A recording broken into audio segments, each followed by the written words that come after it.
Captain Yuna stared at the dead control panel in front of her. The lights that should have been blinking green were now dark. The gentle hum of the ship's engines had stopped 3 hours ago. Now the research vessel Stellar Dawn drifted through, empty space like a piece of floating metal. "How much time do we have?" Yuna asked her engineer. Heyoon wiped sweat from her forehead and looked up from the broken hyperdrive. 3 days of life support, maybe less. The backup power is holding, but barely. Yuna nodded slowly. She had been a starship captain for 15 years, but this was her worst situation yet. Her crew of 12 was trapped between star systems, too far from any planet to reach with the small emergency shuttles.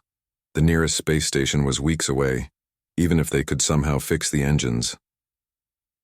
Dr. Kang looked up from his science station. "Captain, I might have an idea." "Tell me." "We could use the research equipment to build a distress beacon. It won't be strong, but it might reach someone."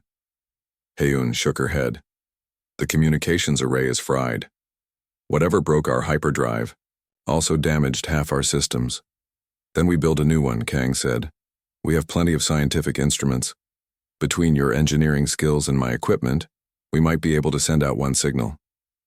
Yuna felt a small spark of hope. "Do it. Both of you work together. Use whatever you need." The two officers hurried away, carrying tools and parts from different sections of the ship. Yuna walked through the corridors, checking on her crew. The Stellar Dawn carried researchers from 4 different alien species, all working together, on a peaceful mission to study dead planets. In the main lab, she found Vextar clicking his mandibles nervously. The insect-like alien was normally calm, but the situation was getting to everyone.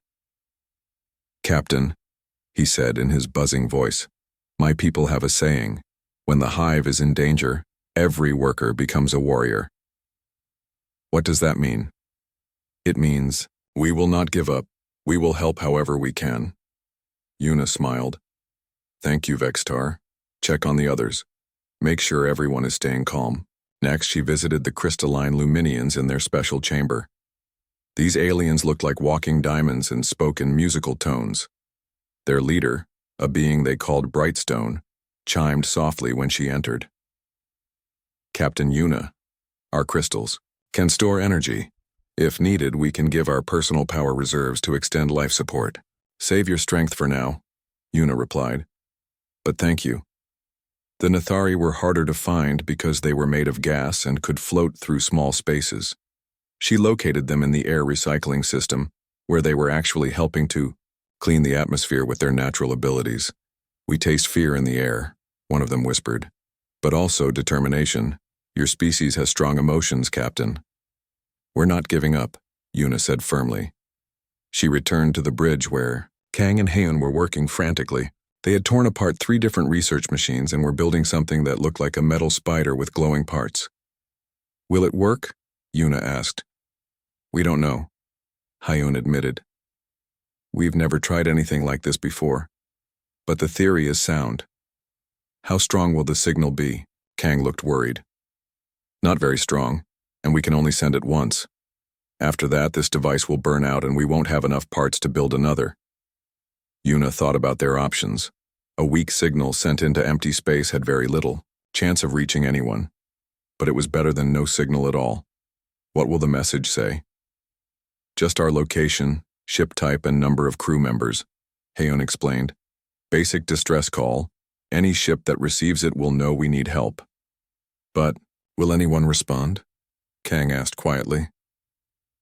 "Most species take days or weeks to organize rescue missions. They have to get approval from their governments, assign ships, plan routes." Yuna had been thinking the same thing. The galaxy was full of different alien civilizations, but most of them were very careful about helping others. They had rules and procedures for everything. A rescue mission meant paperwork, meetings, and official approval. "There is one species that might be different," Vextar said, entering the bridge. "I have heard stories about the humans." Everyone turned to look at him. Humans were the newest species to join galactic civilization. Most aliens thought they were primitive and violent. "What kind of stories?" Yuna asked. "They say humans respond to distress calls immediately. No waiting, no meetings, no approval from leaders. If a human ship receives a distress signal, they come right away. Heian laughed bitterly. Those are just rumors. Besides, what are the chances a human ship is anywhere near here? It's worth hoping for, Kang said. Are you ready? Heian nodded. Power levels are as high as we can make them. But remember, this is our only shot. Yuna looked around at her crew. They were scared but determined. If they were going to die out here, at least they would die trying. Send the signal. Kang pressed. A button and their makeshift beacon came to life. Energy flowed through the device, creating a pulse that shot out into space. For 10 seconds, the beacon burned brightly.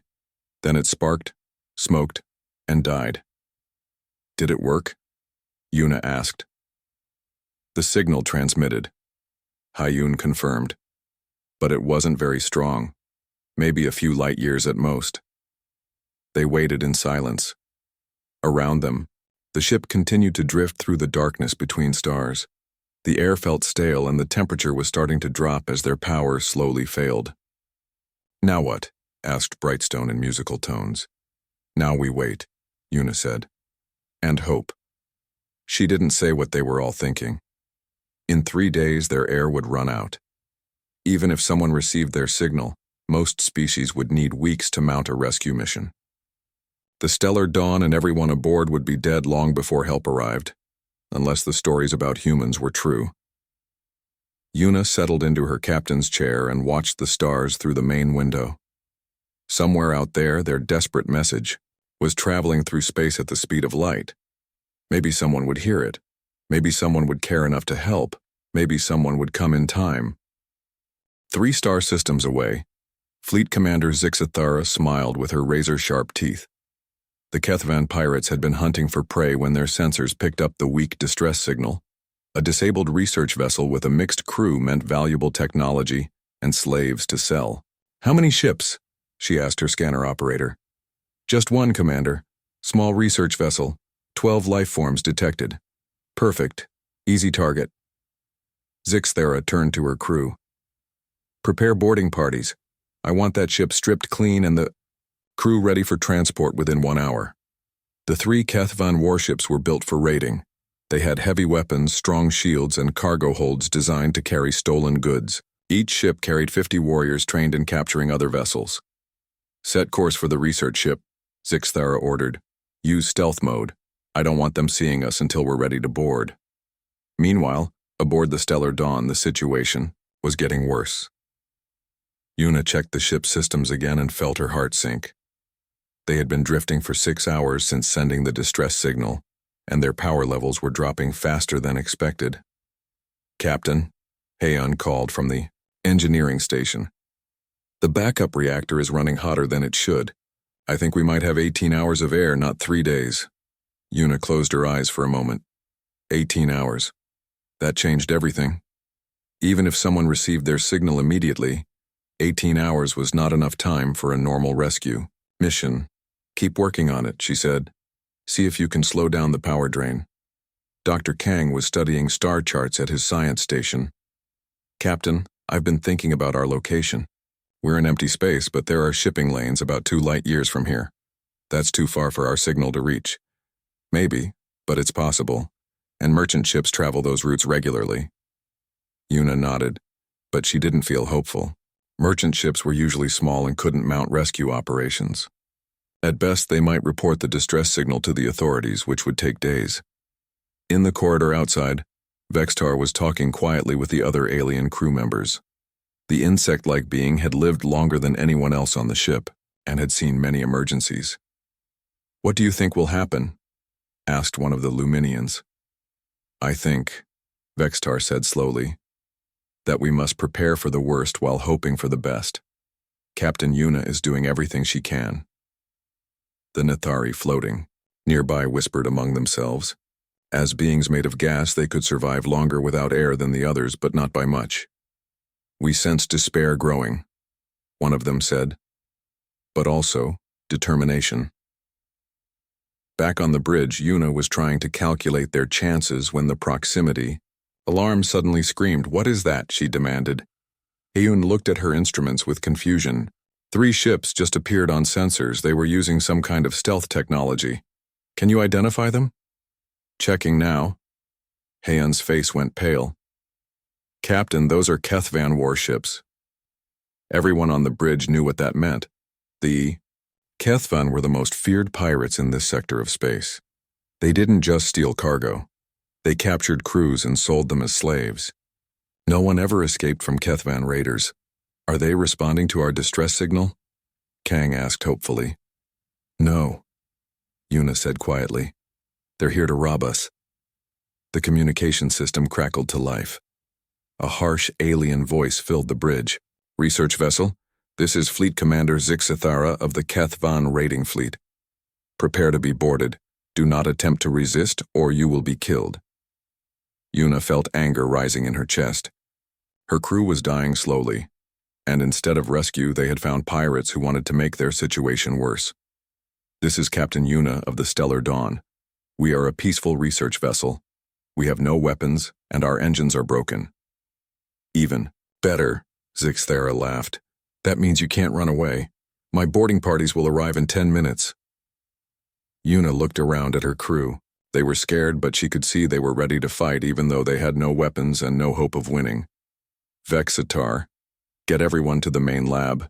It has the strongest doors. Maybe we can... Her words were cut off by another alarm. This one was different. It was the long-range sensor warning that detected ships coming out of hyperspace. Another ship? Heyun said, working frantically at her controls. Something big just dropped out of hyperspace near us. More pirates? Kang asked. I don't think so, Heyun said slowly. This ship is broadcasting identification codes, and it's human. Yuna felt her heart skip a beat. A human ship. She had never seen one before, but she had heard the stories. Most aliens said humans were dangerous and unpredictable. The new ship appeared on their main screen. It was large and angular, with thick armor plates and weapon systems that looked crude but powerful. Along its hull, in several languages, were the words HSS Iron Will Human Expeditionary Fleet. They're trying to communicate, Heyun reported. Put them through. A human voice came over the speakers. It was calm and steady, speaking in basic galactic common. This is Commander Jiho of the Human Expeditionary Fleet vessel Iron Will. We received your distress call. Assistance is en route. Before Yuna could respond, another voice cut in. It was Zixathara, and she sounded angry. Human vessel, withdraw immediately. This area is under Kethvan control. The research ship is our salvage. There was a pause. Then Commander Jiho's voice returned, still calm, but with an edge of steel. Negative. We are responding to a legitimate distress call. Withdraw your vessels immediately, or be considered hostile. Zixathara laughed loudly. 1 human ship against 3 Kethvan warships. You are either very brave or very stupid. Neither, Jiho replied. We are simply doing our job. On the bridge of the Stellar Dawn, Yuna watched as the human warship moved between their vessel and the pirates. It was outnumbered 3-1, but it showed no sign of backing down. Are they really going to fight for us? Kang asked in amazement. It looks like it, Yuna replied. She had never seen anything like this before. The human ship had appeared within minutes of receiving their distress signal and was now preparing to face superior numbers to protect complete strangers. The Kethvan ships were moving into attack formation, their weapons powering up for battle. But the humans were not retreating. Instead, they were launching small craft from their ship. Not fighters, but what looked like boarding shuttles and rescue pods. Commander Jiho's voice came over the speakers one more time. Kethvan vessels, this is your final warning. Withdraw, now or face the consequences. Yuna held her breath as she watched 2 forces prepare for battle. In a few minutes, she would learn whether the stories about humans were true. Commander Jiho stood on the bridge of the Iron Will, watching the tactical display show 3 Kethvan warships moving into attack position. His crew worked quietly around him, preparing for battle with the calm efficiency that marked human military operations. Distance to the research vessel? He asked. 2,000 kilometers and closing, reported Navigation Officer Sunho. The pirates are trying to get between us and the civilians. Don't let them. Helm, position us to shield the Stellar Dawn. Weapons, lock onto all 3 Kethvan ships but do not fire unless fired upon. Lieutenant Dongyun looked up from the weapons console. Sir, we're outnumbered 3-1. Shouldn't we call for backup? Jiho shook his head. There's no time. That research vessel has maybe 18 hours of life support left. We respond now, or they die. On the research vessel, Captain Yuna listened as Communications Officer Sunho managed to patch into the human ship's external communications. Now her crew could hear everything being said between the 2 forces. Human Commander, came Zixathera's voice full of confidence. Your ship may be large, but you are still outnumbered. Leave now, and we will let you go unharmed. Commander Jiho's response was immediate and calm. Kethvan Commander, you are interfering with a rescue operation. This is your last chance to withdraw peacefully. Rescue operation? Zixathera laughed. You just arrived. How can you mount a rescue operation so quickly? Because that's what we do, Jiho replied simply. When someone calls for help, we come. It doesn't matter who they are or where they're from. Aboard the Stellar Dawn, Dr. Kang turned to Captain Yuna in amazement. Did you hear that? They came here just because we asked for help. Yuna nodded, but she was worried. The human ship was brave, but bravery wouldn't stop 3 warships worth of pirates. Can they really win? She asked Heun. I don't know, the engineer replied, studying the sensor readings. Human technology is supposed to be primitive compared to most species, but that ship, it's built like a fortress. On the Iron Will, Chief Engineer Sohee was coordinating with her damage control teams. All sections report ready for combat. Redundant systems are online. We can take a beating and keep fighting. Good, Jiho said. Tactical, what's the Kethvan formation? Classic raider pattern, replied Dongyun. They're trying to surround us so we can't protect the research vessel. Their weapons are charging. Expected. They think we'll fight like other species.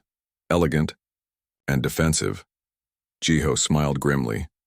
Show them how humans fight. All weapons free. Target the lead ship first. Zixathera's voice came over the communications again. Human ship, you have 10 seconds to withdraw or we open fire. Negative, Jiho responded. We will not abandon civilians in distress. Then you will die for strangers who mean nothing to you. They mean everything to us, Jiho said quietly, because they called for help. The first Kethvan ship opened fire, sending bright energy beams toward the Iron Will. But instead of the elegant shield systems most species used, the human warship employed something different. Layers of kinetic barriers absorbed and deflected the incoming fire, while point defense systems shot down incoming missiles with streams of metal projectiles. Return fire, Jiho ordered.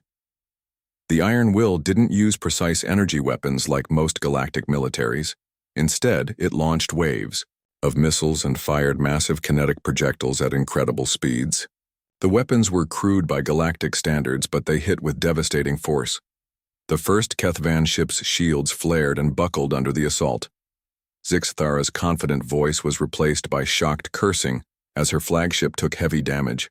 From the opening exchange, how are they doing that? She demanded of her crew. Human weapons are supposed to be primitive. They are primitive, her weapons officer replied. But there are so many of them. On the research vessel, Captain Yuna watched in amazement as the battle unfolded. The human ship wasn't trying to outmaneuver the pirates or use clever tactics. Instead, it was simply pouring massive amounts of firepower into its enemies while absorbing their attacks with thick armor and redundant systems. It's like watching a fortress fight 3 dancers, Vextar observed. The fortress is slower but much stronger. The second Kethvan ship tried to flank the Iron Will, but Lieutenant Dongyun was ready. Firing solution locked on Ship 2, he reported. Fire, Jiho ordered. More missiles and kinetic projectiles streaked toward the second pirate vessel. The Kethvan captain tried to evade, but human weapons weren't designed for precision. They were designed for overwhelming force. Even near misses caused significant damage. Sir, reported Sunho. The research vessel is trying to move away from the battle. Jiho nodded. Good. Stay between them and the pirates. Medical Officer Hieri, prepare for casualties from both sides. Both sides, sir? Hieri asked. If any Kethvon survive, we'll treat their wounded too. That's the human way.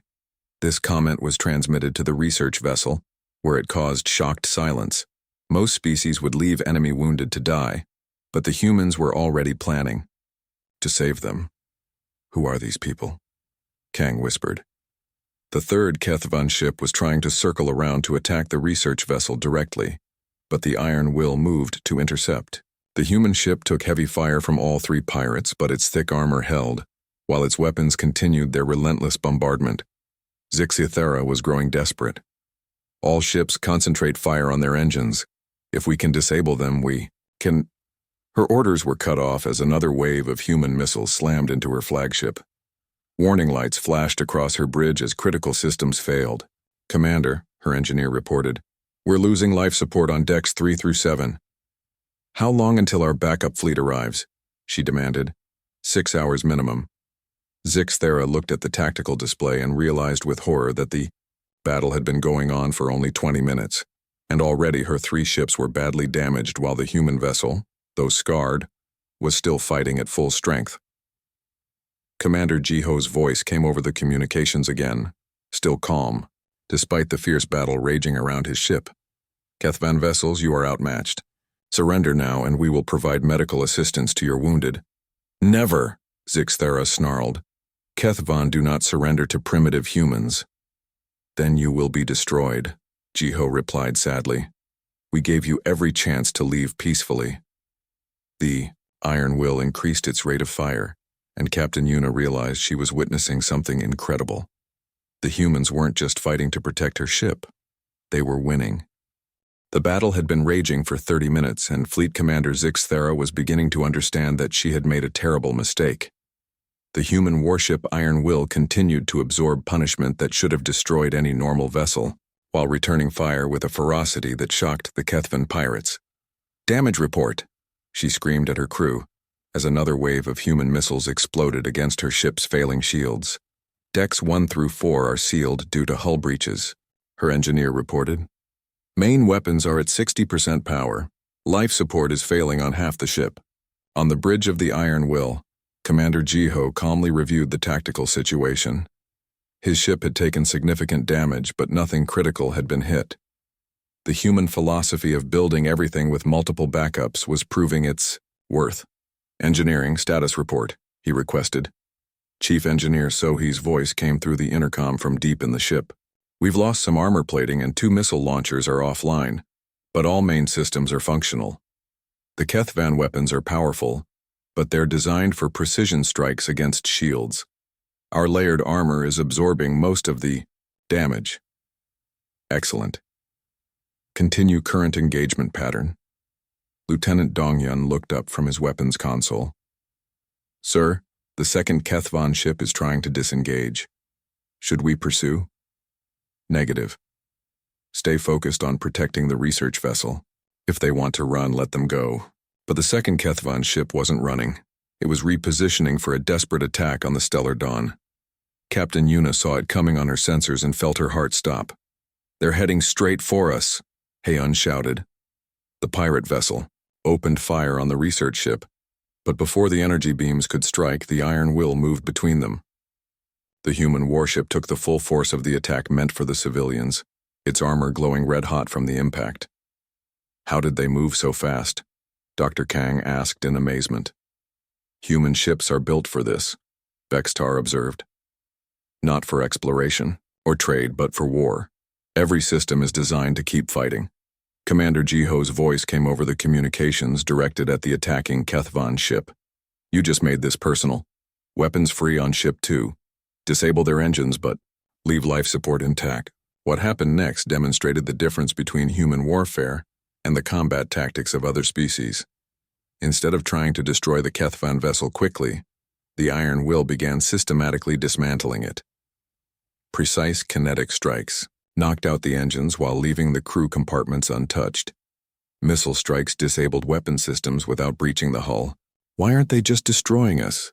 The Kethvan captain asked his crew in confusion.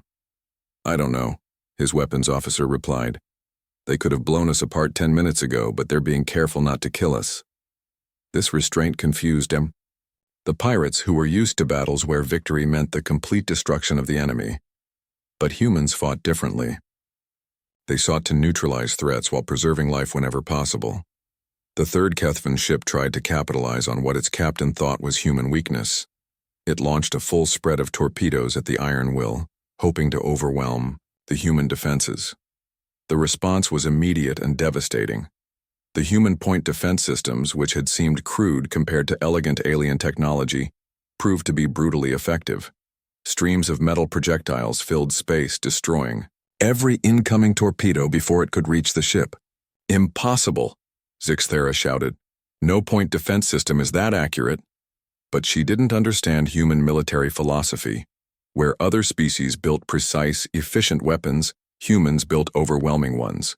The Iron Will didn't need perfect accuracy when it could fill space with so much defensive fire that nothing could get through. On the research vessel, Captain Yuna was getting a lesson in human combat doctrine. "Look at how they fight," she said to her crew. "They don't try to be clever or elegant, they just overwhelm everything." "It's working," Hayun observed. "Two of the pirate ships are barely functional, and the third is trying to retreat."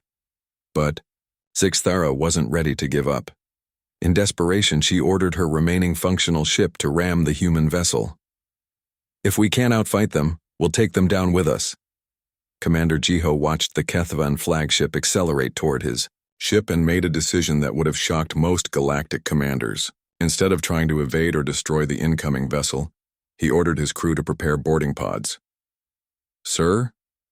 Lieutenant Dongyun asked in confusion. "They're going to ram us anyway," Jiho explained. "When they do, we'll board their ship and capture the crew. That way we can stop this fight without killing anyone else." The plan was insane by normal standards, but it was typically human.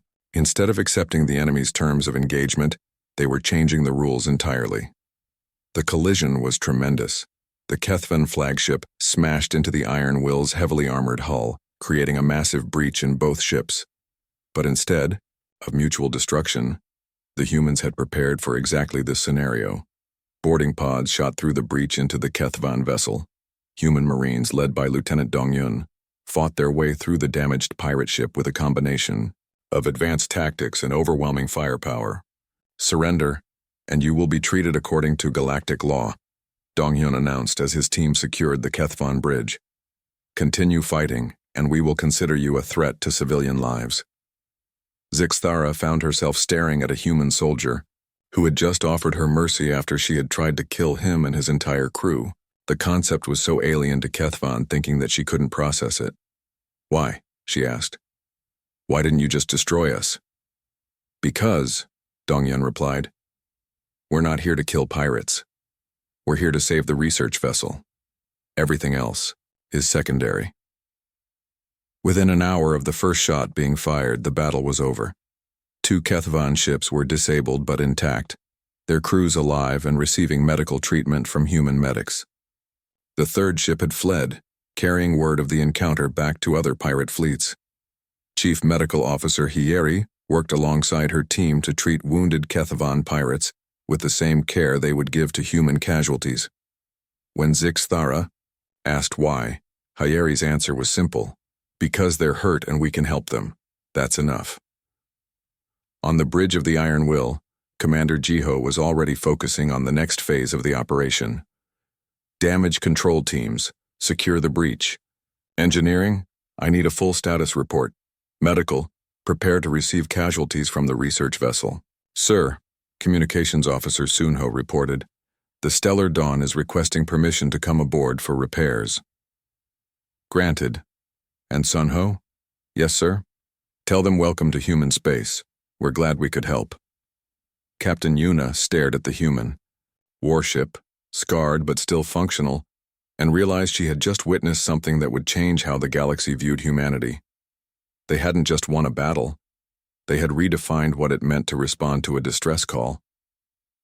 Captain Yuna stepped off the shuttle and onto the deck of the human warship Iron Will. The first thing that struck her was how different it felt from other alien vessels she had visited. The corridors were wider, the lighting was warmer, and everything seemed built to last forever rather than just work efficiently. Commander Jiho was waiting for her in the shuttle bay. He was shorter than she had expected, with dark hair and calm eyes that seemed to take in everything around him. When he spoke, his voice carried the same steady confidence she had heard during the battle. "Captain Yuna, welcome aboard. How is your crew?" "Alive, thanks to you," she replied. "Commander, I have to ask, why did you come so quickly? Most species would have taken days to organize a rescue mission." Jiho looked genuinely puzzled by the question. "You sent a distress call. People were dying.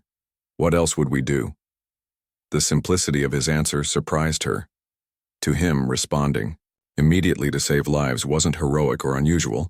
It was just the obvious thing to do. "Let me show you to the medical bay," Jiho said. "Our doctors want to check everyone for radiation exposure and make sure your air supply didn't cause any health problems." As they walked through the ship, Yuna noticed human crew members working to repair battle damage. What impressed her most was how they worked together. There were no strict hierarchies or formal procedures, just people helping each other solve problems. In the medical bay, she met Chief Medical Officer Hieri, who was treating both human and Kethvan wounded with equal care. The human doctor was young but extremely competent, using equipment that looked crude but worked perfectly. "How are the pirates?" Yuna asked. "Recovering well," Hieri replied. "Several broken bones, some burns, but nothing life-threatening. They seem confused about why we're helping them. They tried to kill you." "Yes, but they're hurt now and we can fix that. It's not complicated." Hieri smiled the same way Commander Jiho had, as if treating enemy wounded was the most natural thing in the world. Dr. Kang joined them in the medical bay, his eyes wide with curiosity. "Officer Hieri, your medical equipment is fascinating. It's not as advanced as what most species use, but it's designed to work on anyone, isn't it?" "Of course," Hieri said. "We never know who we might need to treat. Humans, aliens, even former enemies. The equipment has to be compatible with different biologies." Meanwhile, Engineer Heun was working with Human Chief Engineer Wu Jin to repair the Stellar Dawn's hyperdrive. Wu Jin's approach to the problem was unlike anything she had seen before. "Why are you adding so many backup systems?" Heun asked, as they worked. "Because if it's worth building to last," Wu Jin explained. "Your original hyperdrive failed because it had one critical component. We're installing 3 backups for every major system. Won't that make it heavier and less efficient?" "Yes, but it will also make it reliable. Efficiency doesn't matter if the system breaks down when you need it most." Heun realized she was learning a fundamental difference between human engineering and that of other species. Most aliens built things to be elegant and efficient. Humans built things to work under any conditions and keep working no matter what went wrong. Back on the bridge, Captain Yuna was talking with Commander Jiho about the battle. "Your tactics were completely different from anything I've seen before. Most species try to outmaneuver their enemies or use superior technology. We use what works," Jiho replied. "Our technology isn't the most advanced in the galaxy, so we compensate with overwhelming force and redundant systems. But the real difference is our doctrine." "What do you mean?" "Most species see combat as a contest between equals where the winner takes everything. We see it as a problem that needs to be solved with minimal loss of life. The goal isn't to defeat the enemy. It's to stop the threat while preserving as many lives as possible." Yuna thought about the battle she had witnessed. The humans could have destroyed all 3 Kethvan ships in the first few minutes, but instead they had systematically disabled them while trying to minimize casualties. "Is that why you offered to treat their wounded?" "Of course. They're people. They were trying to hurt us, but they're still people." Communications Officer Sunho approached with a report. "Sir, we've received a message from Galactic Alliance Command. They're asking about the engagement with the Kethvan raiders." "What? Did you tell them?" "Just the basic facts. Research vessel in distress, pirates interfering with rescue operations, minimal casualties on all sides." "Good. No need to make it sound more dramatic than it was. Yuna stared at him. Commander, you just defeated 3 warships with 1 vessel, rescued a crew of aliens you'd never met, and captured a notorious pirate leader. Most species would turn this into a legend. Jiho shrugged. We answered a distress call and did our job. That's not legendary. That's Tuesday. Over the next few hours, as repairs continued on both ships, Yuna spent time talking with different human crew members. What she discovered changed her understanding of humanity forever. Lieutenant Dongyun, who had led the boarding party, explained human military philosophy. We don't fight to prove we're strong. We fight to protect people who can't protect themselves. Sometimes that means destroying the enemy, but only when there's no other choice. Vexitar, who had been observing the humans carefully, shared his thoughts with Captain Yuna. I have seen many species in my long life, but none like these humans. They don't see differences between themselves and others. When they heard your distress call, they didn't think aliens in trouble. They thought people in trouble. As the Stellar Dawn's repairs neared completion, Commander Jiho called Yuna to his ready room for a private conversation. Captain, I need to ask you something. When you file your report about this incident, please be accurate about what happened. Of course, why? Because some species might see our response as aggressive or threatening. We don't want other civilizations to think humans are looking for fights. Yuna shook her head. Commander, what I'm going to report is that when we called for help, a human ship answered instantly, not because we were allies, not because there was profit in it, but because that's who you are. That's exactly right, Jiho said quietly. That's who we are. 6 hours after the battle began, the Stellar Dawn was ready to depart. The crew gathered in the shuttle bay to say goodbye to their rescuers. There were tears from several species as they thanked the humans who had saved their lives. Fleet Commander Zixathara was also departing, though under guard and bound for a Galactic Alliance prison. Before she left, she asked to speak with Commander Jiho. Human Commander, I don't understand your people. You could have destroyed us easily, but you chose mercy. Why? Because, Jiho replied, mercy is always a choice. Destruction is sometimes necessary, but it should never be the first option. As the Stellar Dawn prepared to jump to hyperspace, Captain Yuna sent one final message to the Iron Will. Commander Jiho, before we met you, we thought the galaxy was full of species who helped others when it was convenient or profitable. Now we know there's at least one species that helps because it's right. Thank you for showing us what humanity really means. Jiho's response was characteristically simple. Safe travels, Captain. If you ever need help again, just call. We'll answer. The research vessel jumped to hyperspace, carrying its crew to safety and carrying a story that would spread throughout the galaxy. The story of how a human warship answered a distress call instantly, fought against impossible odds, and showed mercy to enemies, not because they had to, but because that was the human way. In her final report to Galactic Alliance Command, Captain Yuna wrote, when civilization is tested, it's not our technology or our weapons that matter. It's our willingness to help strangers in need. By that measure, humanity has passed the test with honors.